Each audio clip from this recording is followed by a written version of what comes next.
Well, hello everyone. Welcome to my brand new Kubota SVL 97-2 period. It was quite a while in coming, and I feel very fortunate to have been able to get one. They're in very short supply. A little bit about the machine and also maybe the evolution of how I arrived at this model. About a year ago, I thought I was in the market for a steel track bulldozer, and I had found one. It was a Caterpillar D5G. It was a private owner. It had about 1,800 hours in really great shape. But as I kind of started thinking, I had one or two jobs lined up, and I was kind of thinking about, what's after that, and it just all of a sudden maybe didn't seem like quite the greatest idea. So basically, a lot of my friends own different track loaders. A lot of my time has been spent in a track loader in a Kubota, the smaller version, the SVL 75, the 74 horse version. And just the amount of versatility that these have between all of the different work tools you can put on them, and also the ability to be able to go across blacktop is really nice. That this machine just made a lot more sense. So in about October of 2020, I was thinking about basically buying an SVL 95, and then I caught wind of the fact that Kubota was going to do a refresh and come out with a newer model. And I didn't really need it going into fall and winter that crucially, so I kind of decided to wait, which is for the newer model, just because I figured, well, it's new, it's probably updated, and that's what it was. But if you own an SVL 95, we go out and get rid of it and sell it and update to a 97 too? No. It's basically, I feel, a refresh over the 95. I've operated a 95. It's just basically, the difference is they did a locking door over the DPF, just basically to keep other people that aren't owner operators or unfamiliar from putting diesel in it, the DPF. And then the glass is insulated better, so I've been told, and the big thing is they updated the sensors in the DPF rail. The later Model 95s had the same updates coming off the assembly line, so if you have that, you're in pretty good shape. But I'm very, very happy with it. A bit of you probably wonder, like, if I was so used to an SVL 75, why the 97? There's nothing at all wrong, I found, with an SVL 75. It probably trailers a little bit easier because it's a little bit less weight. It's very capable, plenty of power. The reason I went with a 97, if you kind of look on paper, it's not physically that much super bigger, but when you put them, when you put them side by side, it is. But you look at the actual dimensions, it doesn't seem it. But I wanted the increased capacity, the increased reach. I wanted the basically, the power, but also the difference in high flow. The SVL 75 is 30 gallons per minute, and this one is 40. So you have a 25% increase in flow. And I plan on using a brush cutter, so that kind of also made sense. Towing this thing, basically you're 12,500 pounds. You're a little over 6 tons. The new diesel pickups basically have incredible towing capacities, but still I think you need about a 18,000 GVW to really safely pull this thing down the road. And I have my single axle 33,000 GVW dump truck with that, with a 20-ton tag along, and it pulls it like it's not even back there. Plus you have the air brakes over electric brakes. It's just a much better match.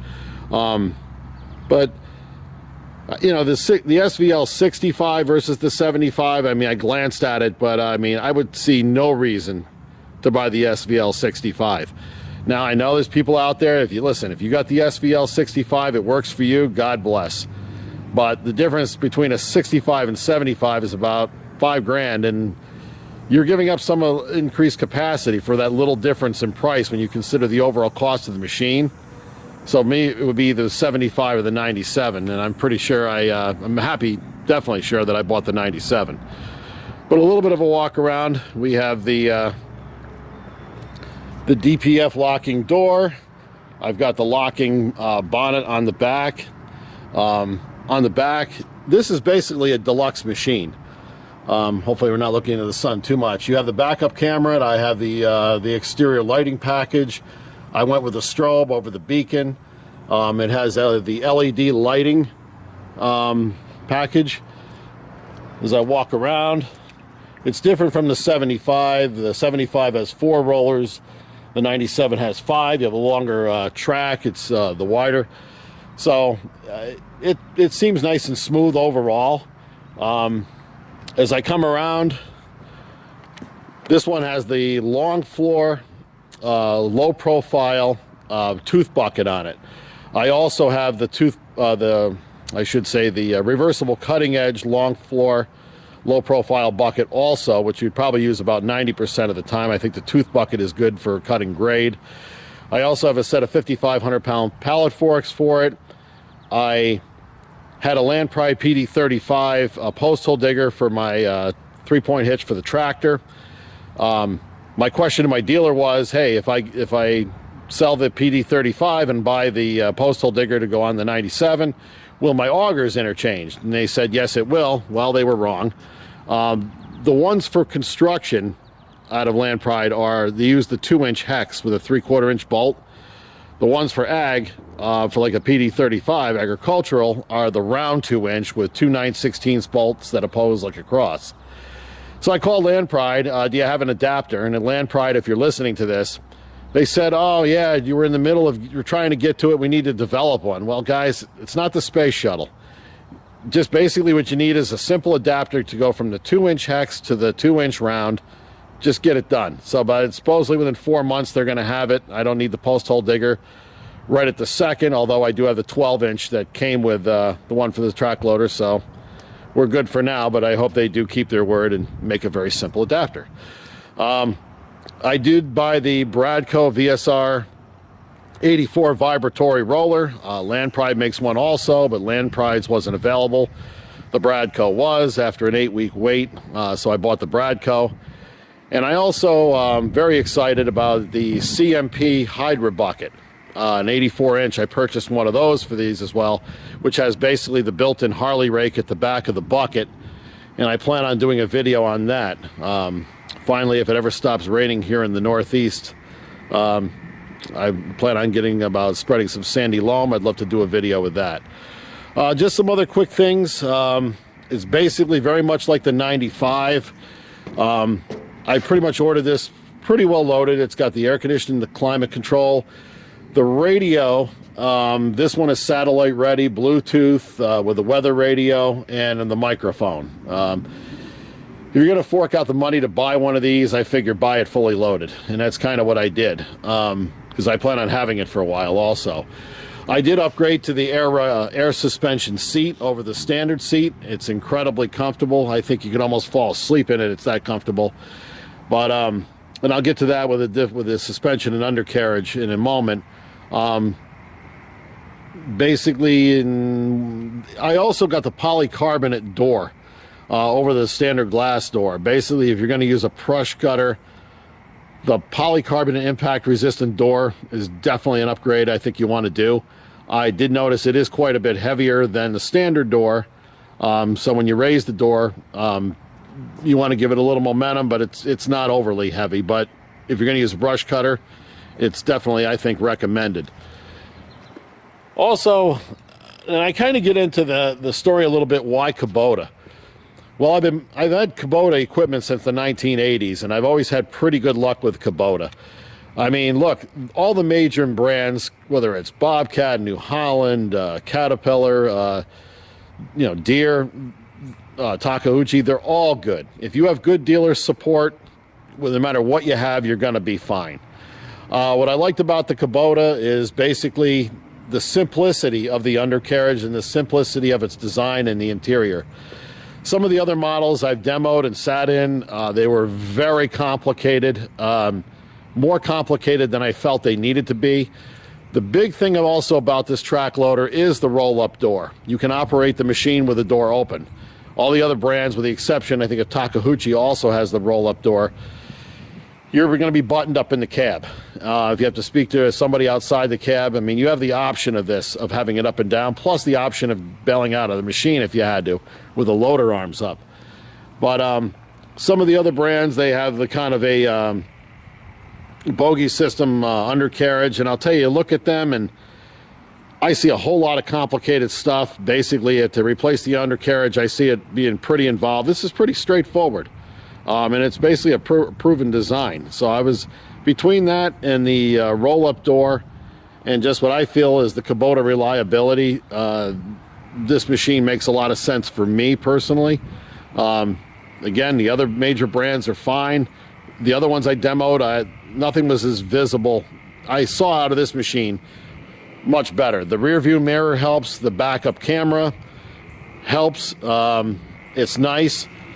You can set up the backup camera also, so it's just when you're backing up or all the time. I leave it on all the time.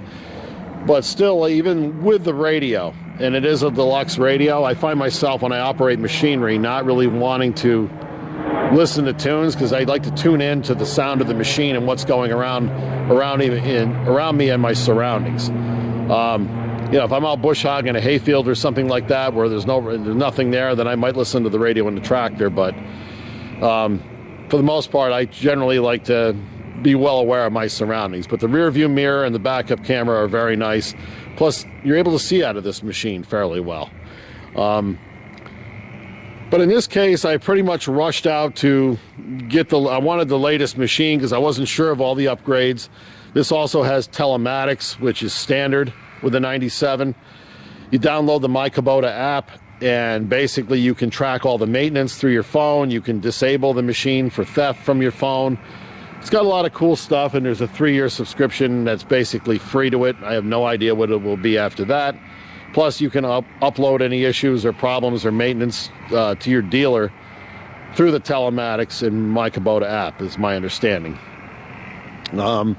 This also has the hose stay to keep right down there, which keeps track of the hydraulic hoses, so they're not generally flopping around in your vision as much. And this machine is also high flow with a 14-pin connector. But really looking forward to using it. I also have some other Kubota equipment. Over here, we have the 5740. It's a 2014. Now, this is the opposite. Normally, I would always wait for the newer machine, but I looked at the 6060, and it's okay. They rounded the cab. They claimed there was a little more interior space, but not so much usable space. They did the glass more round. What I like about the 5740, it's the largest L series in the previous model, is the fuel tank is where it belongs. It's up on top of the hood. If you're out bush hogging a field, the last place I really want my fuel tank is up under the frame with kind of a gooseneck coming alongside the loader arms. Again, that's not Kubota's fault. They had to meet Tier 4 emissions, so the most logical place for the particulate filter to go, where it's not going to catch fire, is up on top of the hood. But when they did that, they have to move the fuel tank somewhere else, so it goes under the frame. So for that reason, I really wanted the 5740. It was quite a run. I think almost 10 years that Kubota did this tractor. Very reliable, no issues with it. I love it. I've got the pallet forks, the grapple bucket, the grapple. A whole lot of different implements for the back. This one has the TM8 Harley Rake, the 8-footer, and it's an actual Harley Rake. I have used the Harley Rake before on an SVL 75 track loader. I don't know if it's, and I bought the Harley Rake on the tractor because the Harley Rake came before the skid loader. But I'll tell you, I've used one on an SVL 75, but I kind of like the Harley Rake, the 3-point hitch. Only because, for one thing, the dirt is behind you, the dust is behind you, it's not in your face in the cab. You can angle it. This tractor, like the track loader, I ordered it with every possible option, from the rear window defrost, it's got 3 remotes on the back, it's got the 3rd function valve on the front. Probably the one thing I didn't need was the mid-mount PTO, but it has that provision also, and it's got a really, really nice audio system in it. It works really well. But this is an actual Harley TM8, so it's an 8-foot Harley Rake. The tractor runs it absolutely fine. I like the larger Harley Rake. Some people disagree. That's fine. It's whatever works for you. If I'm doing open ground, I find I can almost fine grade with it better being the wider one. But if it was a 7-footer, it'd be fine. But no matter what, you want to make sure your implement is outside of the rear tractor tires. Also, I find I can do a better job of covering my tracks with a Harley Rake on a 3-point hitch over a Harley Rake on a track loader. It's just preference, but you know, would I get rid of this to go get one for the 97? No. I'm very happy with it. Plus, it's nice to have 2 different machines set up separately, so I'm not constantly switching implements. But I understand also the concept of taking one machine to the job and doing it that way. But very happy with my 5740. When I went to buy it, my sales guy said to me, "Hey, you thinking about it?" And I said, "Yeah, I guess maybe in about a month or 2 by fall." And he said, "Well, no, I won't have one." He had an open ROPS on the lot. He had he had one in a cab on the lot, and he had one new in the crate. And I said, "Talk to me about the one in the crate." And that was the one I ended up buying. I have the R4 Industrials, 4-wheel drive, and basically I'm extraordinarily happy with it. Then that also turns me to a quick story about my Kubota ZD1511. I have a ZD331, which was the previous model. Both have 72-inch decks. The 331, the previous model, I think is 26 horsepower, 3-cylinder, naturally aspirated, great mower. Couple hundred hours on it. It's been awesome, reliable. Just oil and filters and take care of it, and it's been great. I needed a second one, and of course the 331 was discontinued. Then the 1511 I came across, because that's the newer model, and then it had the particulate filter. This one is 31 horsepower, 4-cylinder, and it's turbocharged. But I was afraid. This is my first real experience with the particulate filter and the Tier 4 emissions, and I was really nervous about, you know, what happens if this thing plugs up, the DPF. You know, it costs a lot of money. I guess there's an exchange program, but my dealer said, you know, basically you keep the thing throttled up and whatever, and I'll tell you, I was looking for a 331, and anything east of the Mississippi, I probably would have went and got it if there was one new in the crate, but there wasn't. There was one in a dealership in New Hampshire, and they had sold it 2 weeks before I called them. So that pretty much led me to the 1511. There was a 3-year warranty on it, so I took a chance, and I'll tell you, it was the right decision to buy this thing. I'm glad there wasn't a 331. This also, like the 97-2, it has the air ride seat. It's got the digital gauges. They did some improvements over the 331. The 331 had 2 separate fuel tanks, a left and a right, and you could switch a petcock between both of them.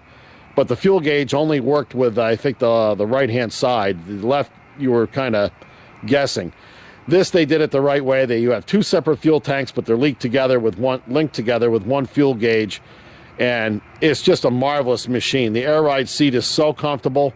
31 horsepower, turbocharged. I mean, this thing would mow foot-high grass if you wanted it to without any trouble. And it was kind of funny because when I went to the dealership to buy it, the young lady at the parts department said, that machine has your name written all over it, you know. I said, "It does?" She goes, "Sure." She goes, "Let's face it, what guy doesn't want a turbocharger on his lawnmower?" And we both laughed. I said, "You know, I think you're onto something there." But no, the ZD1511, it's been absolutely great. Highly recommend all 3 of these pieces. If you have a 6060 Kubota tractor and it works for you, that's great. I'm sure I was nervous about the emissions. I'm sure it's probably fine.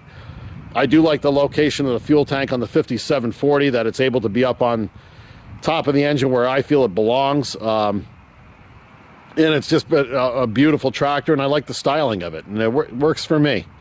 The 97-2, I look forward to doing more videos and different things.